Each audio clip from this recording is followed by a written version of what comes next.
Maombi huamsha na kufungua kazi za malaika. Malaika ni viumbe wa roho ambao hutegemea maombi ya wanadamu ili waweze kutenda kazi. So bila maombi malaika wako wanabaki bila kazi, hawafanyi chochote. Wapo lakini hawajawezeshwa kiutendaji. Na ndio maana mtu anapoanza kujenga dhana ya maombi kwenye maisha yake binafsi, moja ya kizuizi ambacho atakutana nacho, adui ataanza kupenyeza sauti yake kwenye ufahamu wake wa huyo mtu.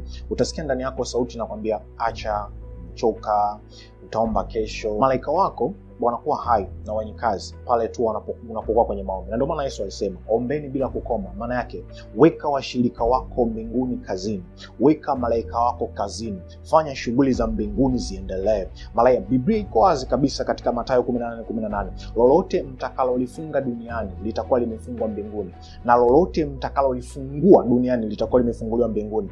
Kufungua na kufunga ni jukumu lako, sio la Mungu mtoto wa Bwana.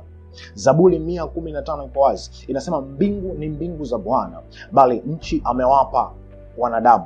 Zaburi 115:16. Wewe ndio unaamua nini kitokee na nini kisitokee kwenye maisha yako. Wakati Daniel alipoanza kuomba, Biblia inasema malaika walitolewa mbinguni.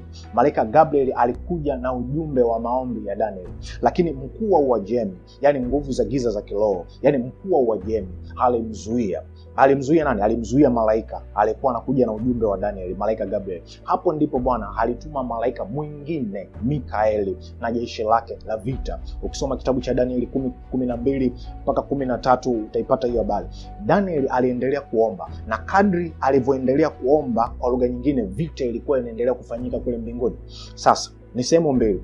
Huku Daniel anaendelea kuomba, lakini katika ulimwengu wa roho vita inafanyika. Na asante Yesu, Daniel hakukata tamaa.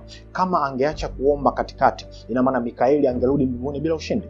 Kwa kadri Daniel alivyokuwa anaendelea kuomba, ndio kwa kadri alikuwa anamuempower malaika wake, na malaika wake ndio alikuwa anapata nguvu zaidi ya kupambana dhidi ya wakuu wa Uajemi.